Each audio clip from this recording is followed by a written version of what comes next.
What's going on, guys? It's Jimmy here. Welcome to our daily show where we discuss everything going on here in our country that you need to know about here on a daily basis. We got several things going on here in our country and around the world as well. Take a listen here. And also, thanks so much for liking and sharing these videos. It really helps out our little YouTube channel here. Here we go. The Dow Jones Stock Index drops over 300 points here today to start the week as worries over China's COVID protests grow. China has over tens of millions of people under lockdown, and Chinese people not happy about it. We've seen some footage here of Chinese people having massive protests across the country in multiple different cities, protesting the lockdowns, where in some cases they have people that are if you have an infected person in your apartment, they literally block access to the entire building in some cases. And China, which some people are calling for the ruler Jinping there to step down, has actually eased the COVID rules there in some cases after the protests. Yeah, they eased some of the restrictions here today after a long weekend of protests against the country's quote zero COVID policy, which morphed into the largest opposition movement to the ruling Chinese Communist parties in decades. In Beijing, city government officials announced they would no longer block access to apartments where infected residents live. That policy sparked the protests after a deadly fire broke out in northwest China's Xinjiang region last week and killed 10 people. Fire engines were reportedly blocked from getting to the apartments because of the pandemic's barriers. Yikes. In the city of Urumqi, where the fires broke out, authorities said public bus services would resume and some businesses and markets would reopen. In the port city of Zhengzhou, which is a massive port city, officials said they would no longer require citizens to undergo mass testing, which they claim was because of a lack of resources. China claims that their zero COVID strategy has kept infections from spiraling out of control, but has led to a wave of resentment against the restrictions, which can keep some residents in lockdown for months at a time. The protest, which has spread to at least 8 major cities, were the first direct challenge to the Chinese president in decades, which has millions of people calling for the Chinese leader to step down. This has sent the stock market and oil market here today, the barrel of oil, falling to the lowest point in 2022 today, as Chinese protest against this has spooked the oil market here. And that's correct. We are seeing U.S. oil prices and oil prices all around the world hitting the lowest levels in nearly a year. Gas prices down 6% in a month. Remember that oil prices are a global price. So when we see even things like China uh, can curb demand for oil. So I know people don't believe this sometimes, but uh, I know it's crazy as it is. So yeah, here's the current price of oil, pretty much right around the board. Remember that this is literally fluctuate on a minute by minute basis here. So you see this little green here. That's just the last 11 minutes. Yeah, WTI crude well under $80 a barrel at $77 a barrel. That's very, very low. Brent crude at $83 a barrel. As you see in the headline here, this is pretty much the lowest point we've seen all year, which is astoundingly low. Natural gas actually pretty low as well, $6.63 per unit, pretty low as well. Surprisingly, the national average of gas, not really that low. Could be a lot lower. Um, yeah, here's the national average of gas, 354. It was 366 a week ago, so 8 cents lower. The really startling thing is diesel, 521. 521. This is where they're really gouging us here. I mean, if we're at the lowest point of oil, price per barrel of oil that we are in the last year, why on earth is diesel so high? A year ago, you can see here, a year ago, diesel was 364. And remember, a year ago was, almost Christmas of last year. Now they're charging us 521 for diesel. This is because the oil companies just are not producing diesel. They're claiming this whole diesel shortage thing. I mean, if you literally just look up diesel shortage, I mean, I literally have dozens and dozens of articles here about diesel shortage. From Bloomberg, the world's most crucial fuel heads for shortage touching everything. Prices for diesel used to power trucks, fuel machineries, heat homes have surged about 50% from shrinking industries. This is mostly because they're just producing less. The diesel crisis is going global. U.S. diesel shortage increasingly likely until the economy slows. Here from Fox News, how the diesel shortage will lead to higher home heating costs. Again, I literally have dozens and dozens and dozens of articles from every major news source. And a lot of this is because the oil companies are just not producing a lot of diesel worldwide. Worldwide. And part of this goes back to OPEC. OPEC and OPEC plus nations, Saudi Arabia, Russia, were their announcements here back in October. Why are gas prices going up? More pain at the pump as OPEC cuts oil production by 2 million barrels.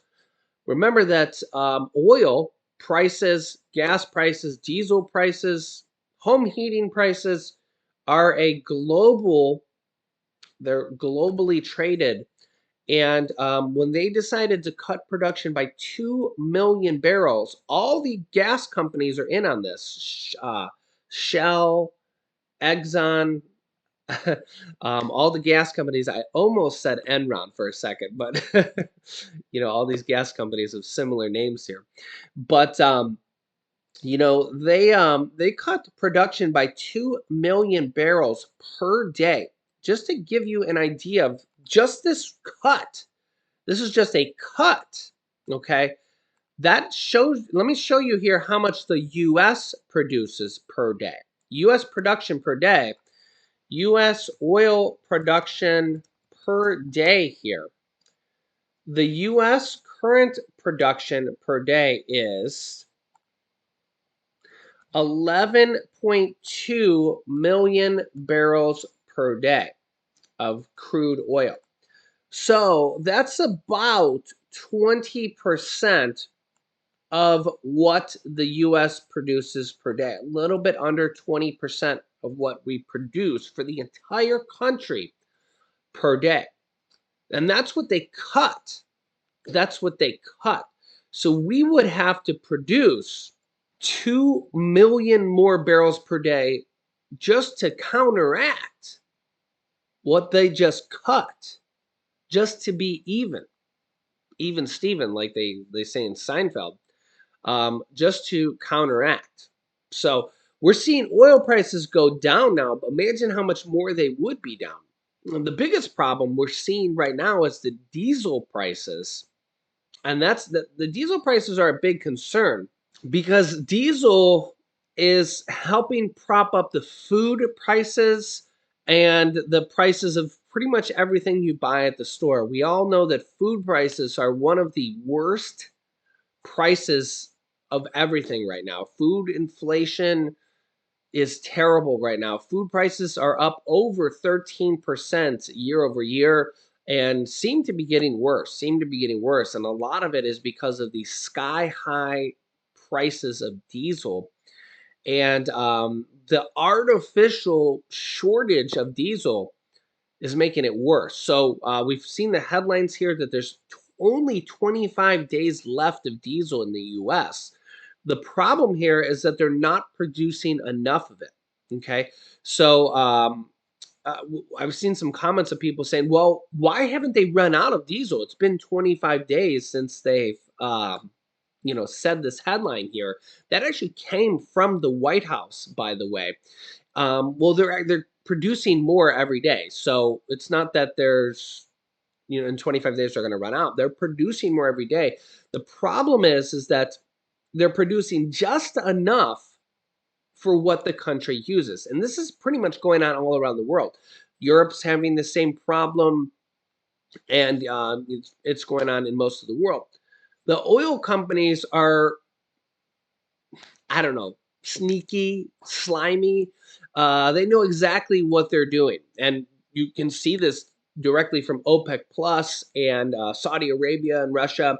They cut production by 2 million barrels a day, which is like 20% of what the U.S. in total produces. So that goes exactly to show you they're only producing enough diesel, just enough for what the world consumes. That's a very razor thin margin. And this is in a time of war. I mean, look at what's going on in Ukraine and Russia, and literally North Korea and Russia threatening the US and threatening the world with nuclear war literally like every week or two. So imagine if there was actually a larger war, there wouldn't be enough diesel. How would we even power anything? Oh, we only have a few weeks worth of diesel. Sorry, the oil companies got to make their money. Yeah, let's just talk about a catastrophe waiting to happen. But don't worry, The oil companies have made the largest profit they've ever made. That's what they're concerned about, right? Meanwhile, the average everyday folk that live and breathe and die and go to work and do all the actual working and living and dying in this country, they're paying for it. They're the ones going to buy bread at $4 a loaf, $5 a loaf for bread here, and eggs at 50% more than what they've ever have been because the cost of diesel to transport it and all these circumstances are just literally out of control. But don't worry, the oil companies are cutting their production. They're just making just enough diesel to make it over five. In fact, I seen diesel here the other day at a gas station at $5.99 for the cost of diesel, and literally like regular gas was just over $3. I don't remember what it was. It was like $3.50 or something, and diesel was $5.99. I'm thinking, what on earth is wrong with this situation? I mean, you guys tell me. But and remember, diesel takes less refining to buy it or to make it. So it's literally the world's worst case of price gouging ever. Something that takes less to produce it, less refining to make it, and they're charging almost double for the cost of it. The problem is that like you can't not buy it if you're a semi truck or your delivery company. You have to buy it. It's like medicine. It's the pharmaceutical companies are like the next worst people. You know, medicine. Oh, you need medicine. Oh yeah, okay, it's thousands of dollars. Yo, you need insulin? All right, cool. Give us all your money. Yeah, yeah. Yeah, according to a major new poll here, US voters want to avoid a rail shutdown at all costs because it could be very, very bad for the country. Recent rail workers just voted here, several of them, to go on with a shutdown. Here, take a listen. The clock is ticking on a possible U.S. freight rail strike. Our next guest estimates a work stoppage could cost the U.S. economy $2 billion a day.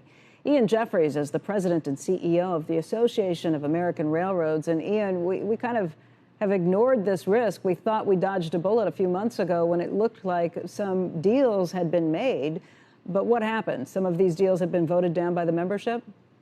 Well, first of all, good morning. Thank you for having me. And where we stand right now is that we've had 8 of 12 unions fully ratify the agreements that were made with union leaders in September, 9 of 13 contracts overall. The 4 of those unions did not ratify when they put their agreements out for vote.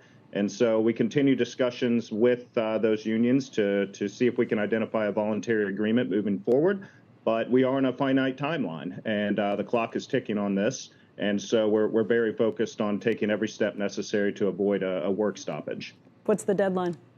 The deadline's December 9th. And those 4 unions that did not ratify, if they go on strike, if there's a work stoppage, do the other unions follow suit and not cross the picket lines?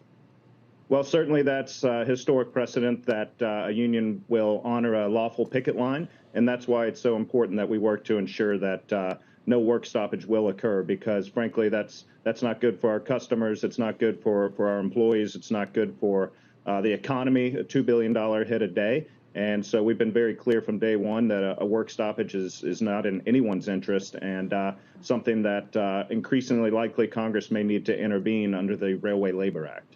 The president and the White House have been involved with this from the get-go. They've been trying to force both sides to the table. What's happened? Well, certainly the administration deserves a lot of credit in getting us as far as we've come.